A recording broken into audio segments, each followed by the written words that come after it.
Supercrack Estrella presenta Las profecías de Nostradamus, viajero del tiempo. Michel de Notre Dame, 14 de diciembre de 1503, 2 de julio de 1566, o Miquel de Nostradama en occitano, fue un médico y consultor astrológico provenzal de origen judío, considerado uno de los más renombrados autores de profecías y eventos futuros. Su obra profética Las verdaderas centurias astrológicas y profecías fue publicada por primera vez en 1555.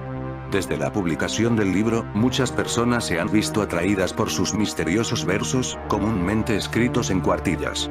La mayoría de sus seguidores afirman categóricamente que Nostradamus predijo todas las catástrofes del mundo, desde su época hasta el futuro año 3797, fecha en que supuso que acontecerá el fin del mundo. También colaboró con la aristocracia francesa, elaborando horóscopos para la reina Catalina de Medici. La familia o la saga de los Medici fue famosa entre muchas cosas por proteger y cuidar del inmortal conde de Saint-Germain, otro viajero del tiempo. Esta familia sabía de muchos secretos, uno de ellos era el portal dimensional que había en la Provenza francesa. Este secreto le fue desvelado a Nostradamus y gracias a él podía ver el futuro, presente y pasado gracias a unos cristales y espejos que Nostradamus usaba en estas aperturas de portales dimensionales en la Provenza francesa.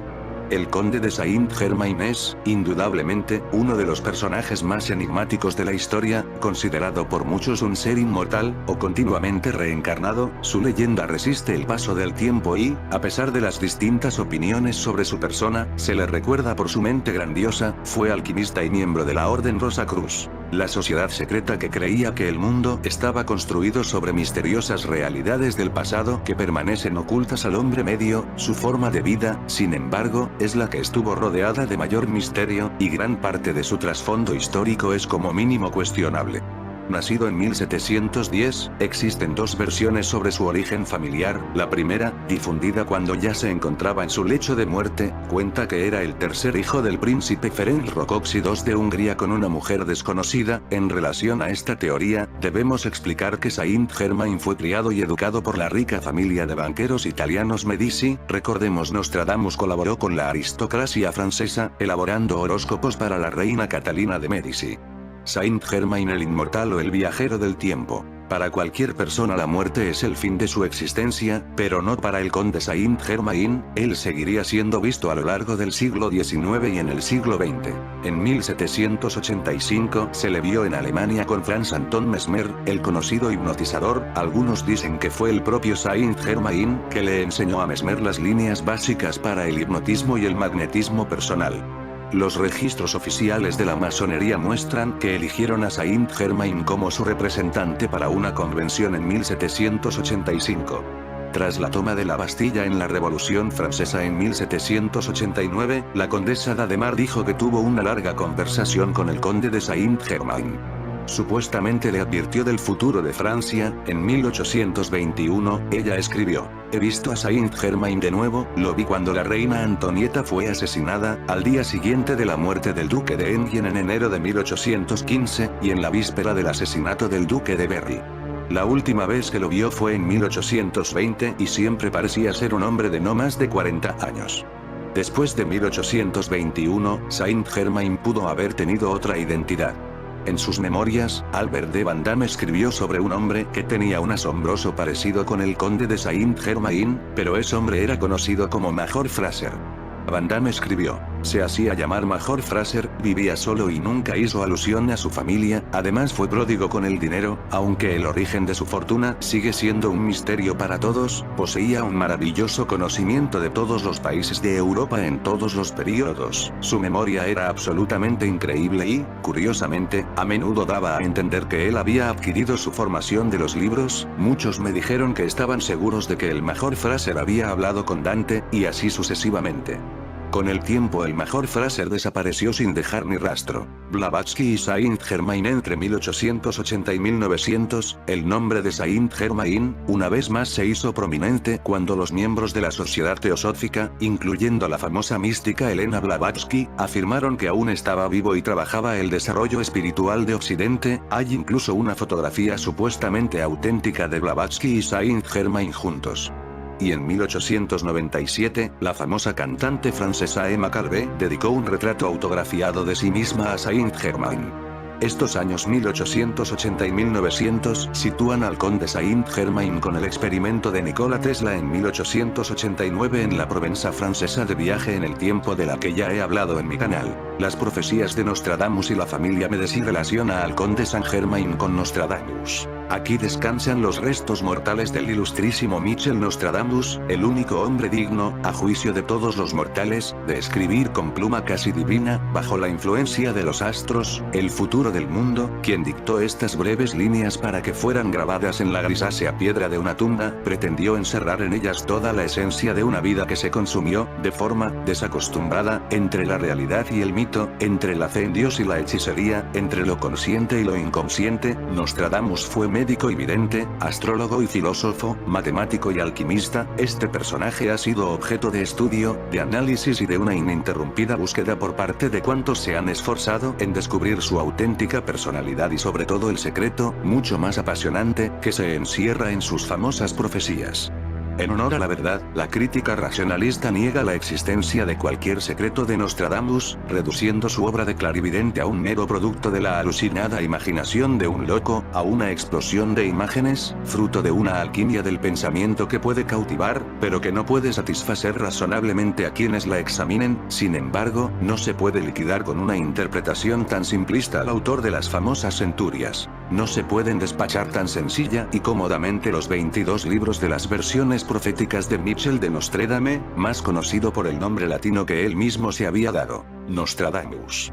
Prediciendo sorprendentemente la muerte del rey Enrique II y, finalmente, siendo asignado como médico de la corte real por Carlos IX. Nostradamus nos habló del asteroide más peligroso para la Tierra, Centuria 10/Cuarteta 72. El año de 1999 y 7 meses, del cielo vendrá el gran rey del terror, resucitar al gran rey de Angolmois, antes y después Marte reina triunfante. Viene a hacer referencia al año en el que se conoce la existencia del asteroide 1999 AN10, dando nombre con su número de Centuria al asteroide, alertando del terror que causará. Centuria 1/Cuarteta 69. La gran montaña redonda de 7 estadios, después paz, guerra, hambre, inundación. Rodará lejos abismando grandes regiones, aún antiguas, y gran fundación.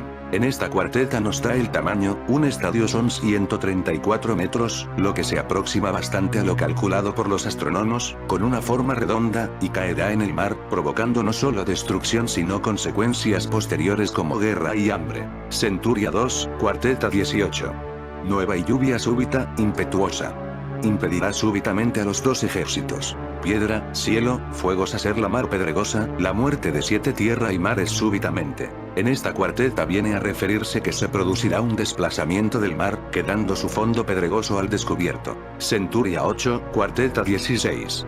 En el lugar que Hierón hizo su nave fabricar, tan gran diluvio será tan súbito, que no habrá lugar ni tierras donde refugiarse, la ola subirá Fesulano olímpico. Nos indica el lugar donde caerá. Hierón fue tirano de Siracusa, Sicilia, por lo que convierte al mar Mediterráneo como zona de impacto, vaticinando un tremendo tsunami en la zona. El asteroide 1999 AN10 que predijo Nostradamus. Se prevé que el 27 de agosto de 2027 el asteroide 1999 AN10 pasará a 388.960 kilómetros de la Tierra. Asteroide descubierto en 1999 es considerado como un peligro potencial para nuestro planeta. Consideran que hay una posibilidad entre 10 millones de que impacte contra la Tierra, pero las probabilidades aumentan de forma alarmante a su regreso, después de orbitar en torno al Sol en el año 2039, ya que podría hacerlo en curso de impacto.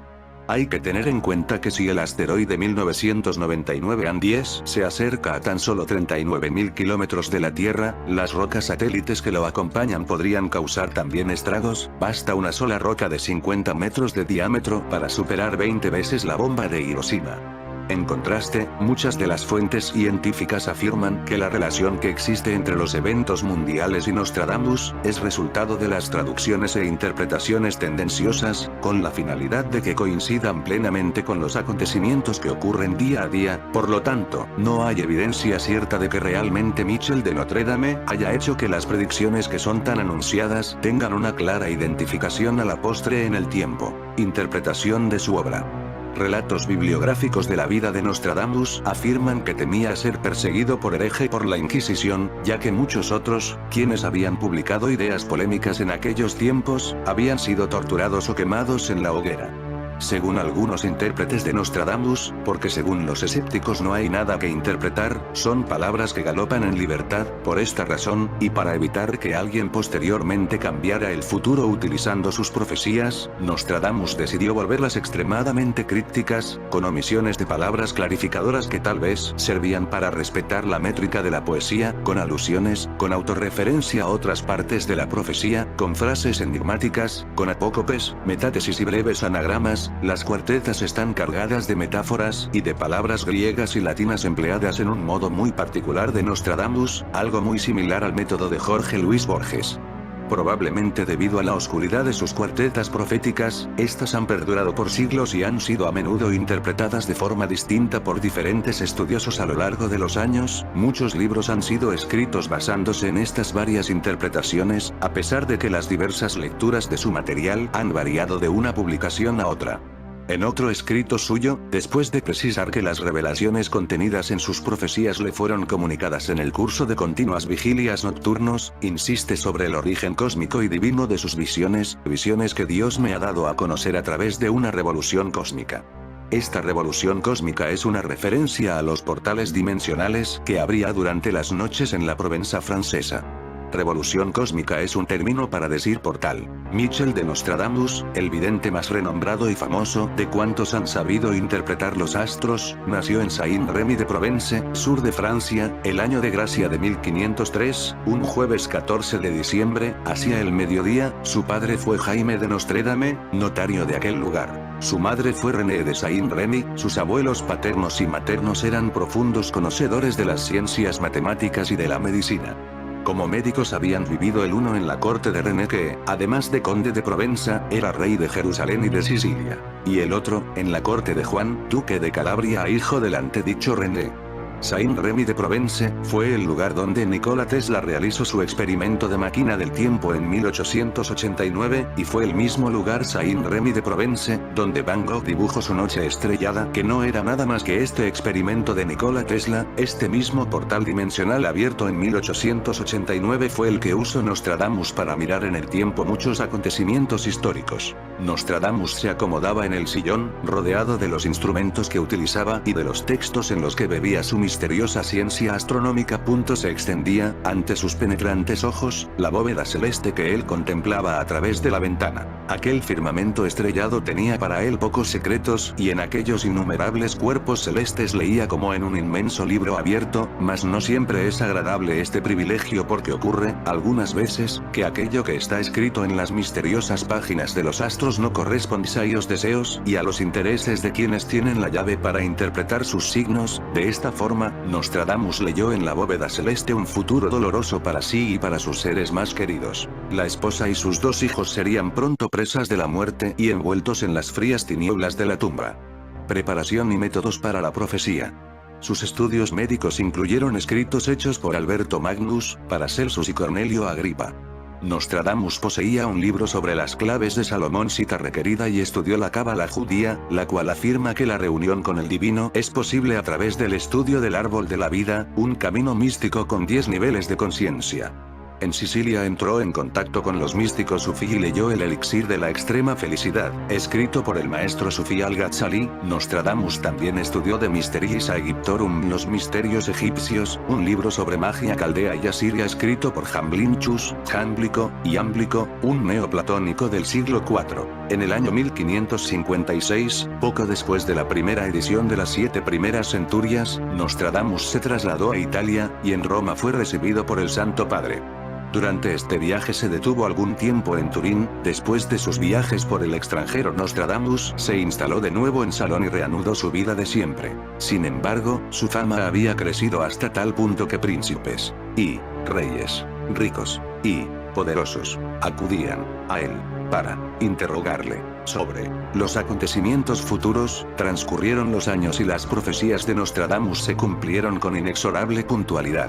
La conjura de Amboise, el levantamiento de León y la muerte de Francisco I son otros acontecimientos vaticinados por el sabio vidente. En el decurso de los años Nostradamus salió con menos frecuencia de salón, ya que su quebrantada salud no le permitía fatigosos desplazamientos. Por esta razón, quienes deseaban consultarle sobre algún tema acudían a él. En Provenza, el 17 de octubre de 1564, llegó a las puertas de la ciudad donde vivía el mago un lujoso cortejo. Cuando los prohombres salieron para presentar su homenaje a los ilustres visitantes, les salió al encuentro el propio rey Carlos IX en persona, que venía a consultar al eminente doctor. Nostradamus murió cristianamente tal como había vivido durante toda su vida. Centurias impresas en Turín en 1720, Nostradamus empleó varias técnicas para entrar al estado meditativo necesario para acceder a futuras probabilidades. Para entrar en estado de trance, incluyó los antiguos métodos de contemplación de la flama, contemplación del agua o incluso ambos simultáneamente. Estas técnicas fueron diseñadas para detener la mente y así lograr ver internamente. También usó una técnica de Branchus, el profeta délfico de Grecia, que consistía en sentarse sobre un trípode de bronce y contemplar el interior de un bol de bronce lleno con agua y varios aceites y especias. En su carta a Enrique II, Nostradamus dice: he vaciado mi alma, cerebro y corazón de toda preocupación y he logrado un estado de tranquilidad y quietud de la mente, los cuales son requisitos para predecir a través del trípode de bronce. En la actualidad, a diferencia de las épocas de extrema censura de Nostradamus, existen muchos libros que explican métodos para entrar a través de ellos en estado meditativo o frecuencia cerebral teta.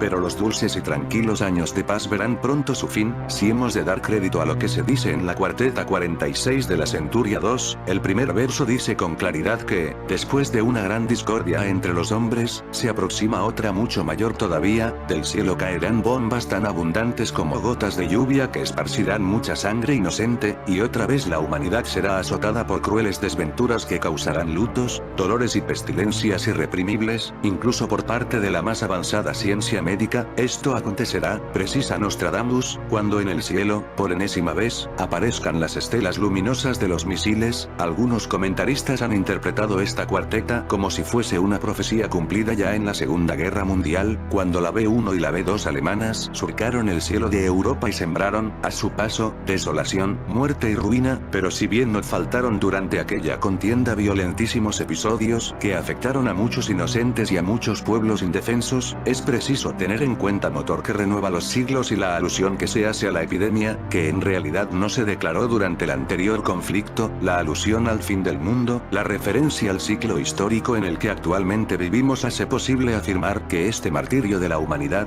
aún no ha sucedido. Al término de la predicción, el mundo, dividido en facciones y lacerado por graves cismas, se hallará inmerso en el más negro y trágico caos.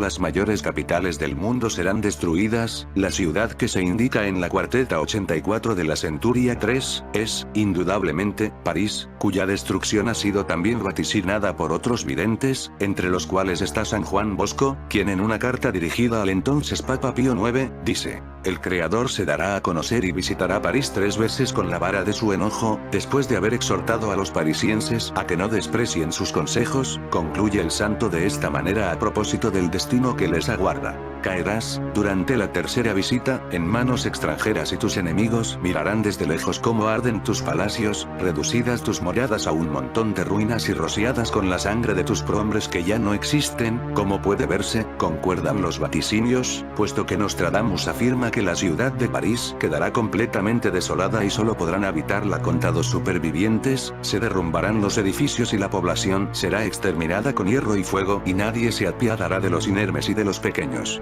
Hasta los templos serán violados por la furia demoledora que implacablemente se abatirá sobre ellos.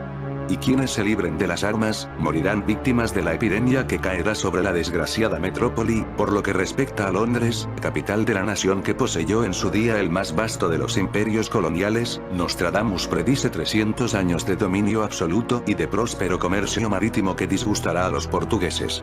estos habrán de ceder al bien el predominio y la supremacía de las Indias. Y llegamos por fin a la profecía que se refiere, seguramente, a la ciudad de Nueva York, la gran ciudad nueva que será atacada por un incendio que podría estar localizado en la zona de 40° de latitud. Esta súbita llama envolverá totalmente la ciudad, que saltará por el aire, hecha añicos. Lo cual sucederá cuando se piense someter a dura prueba a la gente del norte de Europa, probablemente los alemanes. También Roma, la ciudad eterna, se incluye entre las ciudades que van a ser destruidas. Leemos en la cuarteta 100 de la 6 centuria. Hija de la aurora, asilo del malsano, donde hasta el cielo se ve el anfiteatro. Prodigio visto, tu mal está muy próximo, serás cautiva y veces más de 4. Esta profecía, en la que el vidente llama a Roma hija de la aurora, ciudad que levanta hacia el cielo el anfiteatro del Coliseo, aconseja tener en cuenta los próximos desgraciados acontecimientos que se avecinan. La ciudad será asediada más de 4 veces, para Roma, pues, el destino no es el mismo que el reservado a otras grandes ciudades. No los hombres, sino las fuerzas de la naturaleza, darán cuenta de ella y de su perversidad, que consistirá muy especialmente en haber violado las mismas leyes naturales. Los escépticos sostienen que su reputación como profeta ha sido construida por intérpretes de nuestros tiempos, que hacen calzar sus palabras con eventos que ya se han verificado o que son tan cercanos que pueden ser considerados como inevitables, un proceso conocido como precognición retroactiva. Hay quienes sostienen que ninguna cuarteta de Nostradamus ha sido interpretada antes de que un determinado acontecimiento previsto por esta se haya cumplido, o son de significado muy genérico. Por ejemplo, habrá un incendio en Occidente, comenzará una guerra espantosa en Oriente. En fin, amigos de Supercrack Estrella, si el video te gustó, pulgar arriba.